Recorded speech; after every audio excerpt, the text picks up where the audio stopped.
Xin chào cả nhà, hôm nay mình sẽ chia sẻ với các bạn về Osmo ha. Cụ thể là các bạn xài Osmo hoặc là GoPro á, xài một thời gian sau rồi các nút này nè nó sẽ bị lủng các bạn. Đó, mình sẽ chia sẻ các bạn cách làm thế nào mà trị những cái nút lủng hơn.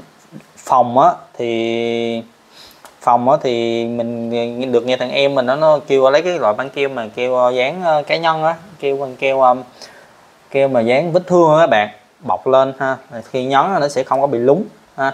Nhưng mà mình là trong tình trạng là đã bị lúng rồi, nó đã bị lủng rồi, lủng luôn chứ không phải là lúng nữa.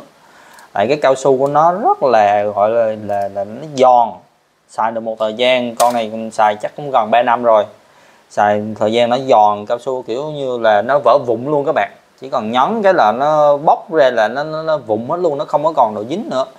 Thì tình trạng đó mình là đang bị tình trạng đó thì làm như thế nào để mình chia sẻ cái mẹo. Các bạn đặt mua cái keo này nè các bạn, đặt mua cái keo này nè, đó, cái keo E8000 này các bạn. Cái keo này dán cho điện thoại luôn nha các bạn, đó, đa dạng lắm.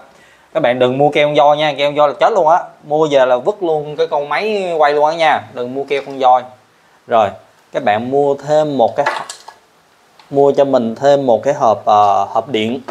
Đây, cái hộp điện như thế này nè, mua cái hộp nhỏ thôi các bạn, để làm chi? Các bạn lấy kìm, các bạn cắt ra, các bạn cắt nó thành dưới này nè, mình cắt là thấy không? Bạn cắt nó thành dưới này, đừng có cắt thành này dày lắm nha. Thành này cũng được, thành này cũng dày cũng được thôi. Mà mình thích cắt cái thành này nè. Nếu mà cắt cái thành này á, cái thành trên á thì nó sẽ lồi lên, nó lồi lên. Mình thì muốn thẳng lì như thế này luôn ha, không muốn lồi. Rồi các bạn cắt cái kích thước cỡ như thế này này các bạn đừng cắt to quá. Mình đã trải nghiệm rồi, mình chia sẻ kinh nghiệm ha. Rồi cứ cắt y chang như mình nè. Cắt kích thước nó cỡ nhiêu ta? Đây, kích thước của nó là 6 cm. Kích thước cỡ 6 cm là chuẩn nha các bạn.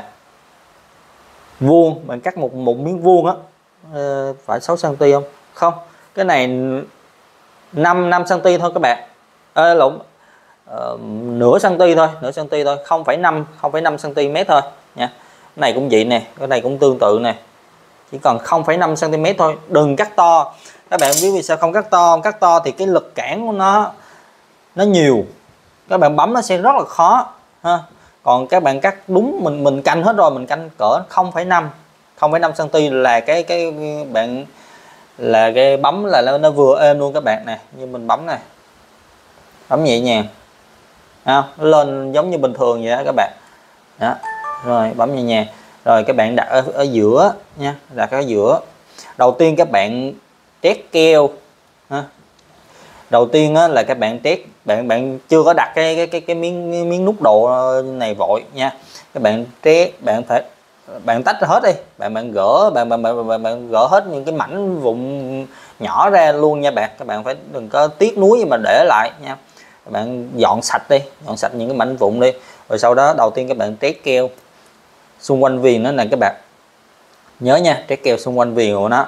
Rồi bên này cũng, hai nút này cũng vậy luôn, test keo xung quanh viền. Rồi các bạn để cho nó thật khô, tầm cỡ nửa ngày vậy á nha, phải để được nửa ngày, tại cái keo này nó khô lâu lắm, nó lâu khô lắm, nó không có khô nhanh như keo con voi đâu. Rồi để nửa ngày nó khô rồi xong, tiếp theo các bạn mới để nút này vào ngay vị trí canh, làm sao vị trí chính giữa nha.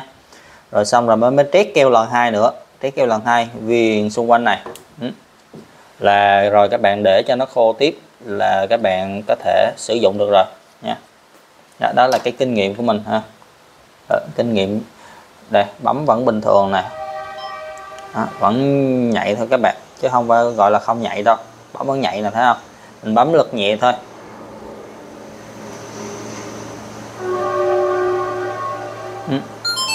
Vẫn quen, khi mà quen các bạn bấm sẽ bình thường thôi, không có cái gì khó cả.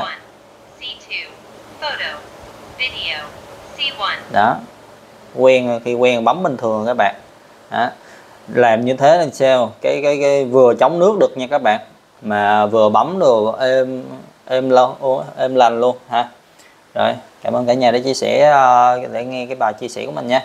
Nha Trang á, ai cần thuê Osmo hoặc là thuê Flycam Action, Flycam DJI Mini 5 Pro thì liên hệ mình nha. Zalo là 0366 824 524. Xin cảm ơn cả nhà.